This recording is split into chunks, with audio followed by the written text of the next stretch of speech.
a bit to unpack on that. Just your initial thoughts and takeaways. Thoughts and takeaways.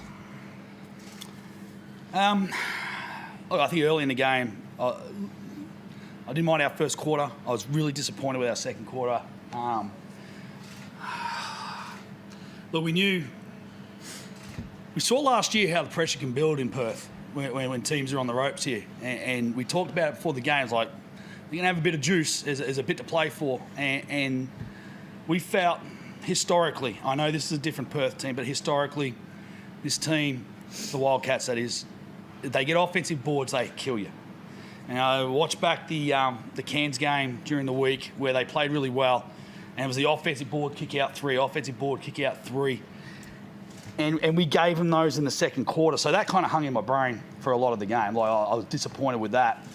Offensively, I thought we were pretty good as long as the ball was shifting. You know, sometimes when fatigue kicks in, there's a lot of talent on the floor. We got a lot of offensive talent.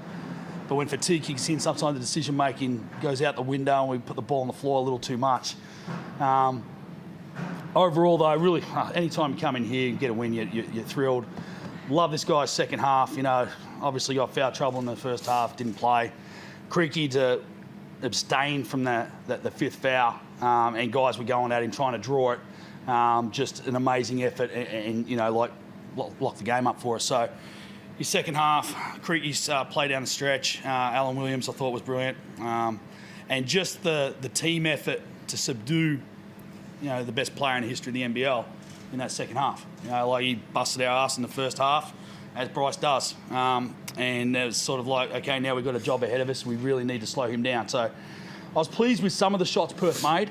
You know, like some of the shots, you see some of those guys knocking down perimeter shots. They're like, well, I'd rather them shooting it than the ball being in Bryce's hands, and they go in, you're like, well, pat him on the butt and let him go back in D. But, you know, overall, I'm pretty happy. You touched on a few things, but if you can extend on a couple, the man next to you, when Mitch was off in foul trouble, to come off in that third quarter and keep scoring, ticking over. Was it foul trouble? Why you didn't see a second in the second quarter? Yeah, no, he had two quick ones, and, you know, this is a very difficult place to play in sometimes, and it's easy for, you know, you can go out there and do your best not to get a foul, but sometimes it's going to blow anyway. So it wasn't that I don't trust him to play with fouls, it's just that I don't trust some people to not call a foul. And I just wanted to make sure he had fresh legs and was good to go in that second half, and he was brilliant. Talk through the last Mitch, how big an effort that is in that last quarter to put that performance in for sitting on 4 fouls the entire time. It was amazing. It was really good. You know, both sides of the ball, he was challenging and putting heat on the Perth defence. You know, we played through him a lot down the stretch, and you know, got himself on the rim, and you know, made those free throws down the stretch as well, which were key, and closed the game out for us, which is really good. You've got to have players back now for 2, 3, 4 games that you didn't have in the first couple. Are you feeling now that they're gelling together and you're getting where you want to be? Look, yes, we've won 3 in a row. There's certainly progress. Joe Chi's got a long way to go, just with his health and getting his fitness back. You know, you saw him tonight. It's a little bit of a struggle for him at the moment. We're in that quandary where we're trying to get miles into his legs to get him fit, because he's had a hell of a long layoff with illness. We're trying to get him back fit, but he's pulling up sore from doing the work to get fit. So we've just got to sit down and have a chat with him and see what we can do best to get him up to speed. He's got a FIBA break coming up. He'll be back playing with China, and you know, that's going to be, you know, a really difficult task for him as well. So we've got to make sure he's in shape for that, but also for what we do. And Trey, I thought he was really good tonight defensively. Did a wonderful job on Bryce at times, and but he's still got a long way to go. I still feel like that he can get more explosive. I've seen him more explosive last year. He's just still working into fitness. As I said, when others were in foul trouble and you were coming in, you got some fouls, but you got to try and score as well. What was your focus points going in, trying to avoid fouling and knowing you had to be the man for a little while everything else settled down?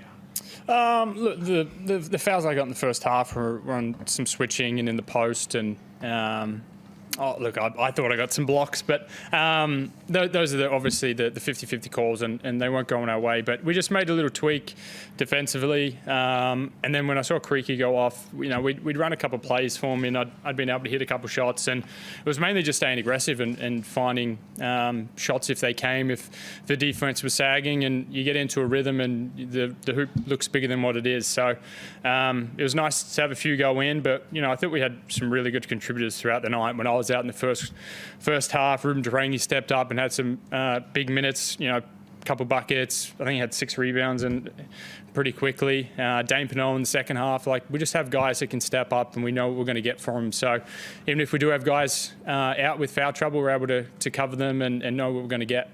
Same teams come here now. You guys in the last game of last year came to different percentage. A lot of teams in the second half of last year as well.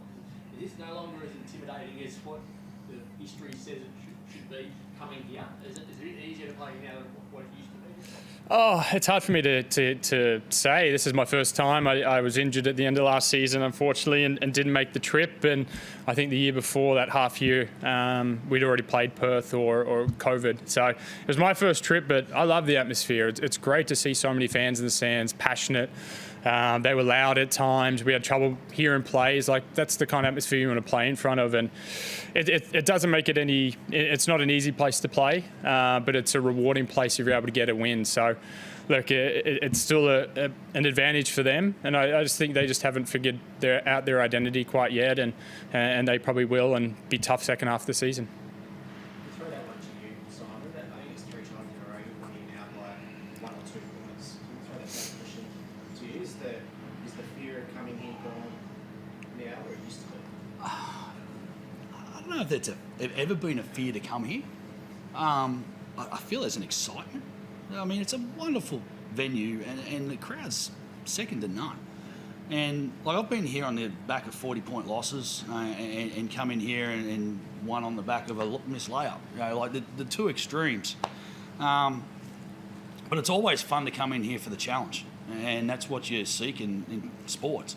When you're a kid, you play, you just love the competition, and there's no better competition than coming in here. Yeah, we won our last 3 here, but Jesse missed the layup. We went to overtime the next one, and Todd knocks that one down. We're on a huge losing streak here. We still come in here the next time, looking forward to it. So look, we've had a bit of luck. That's all I want to say.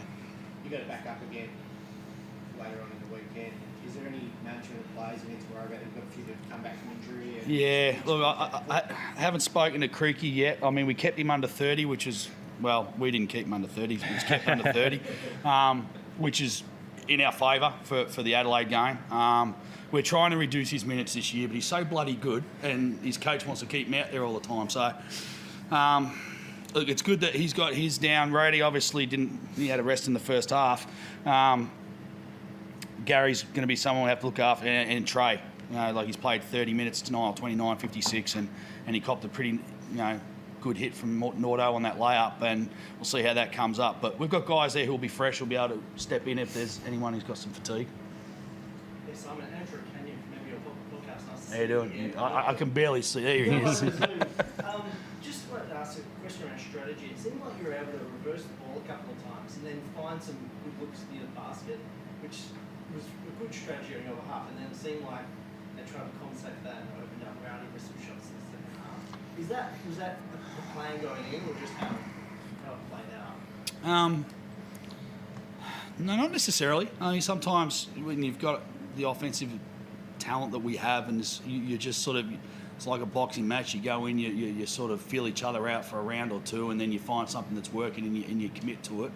The majority of our strategy is about the other end of the floor. We've had people that we want to attack from an offensive standpoint, but there's multiple ways of getting into people that we want to go after. The majority of our week preparing is about how do we want to defend Bryce, how do we want to defend Travers, and how do we want to defend Nordo. That's where most of the strategy comes in.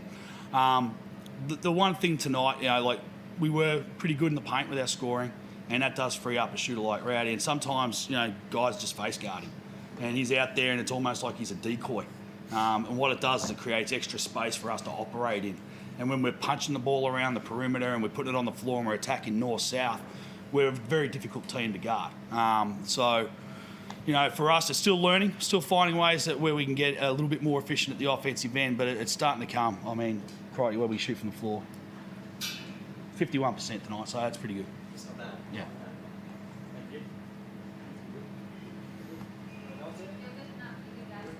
Thank you. Guys.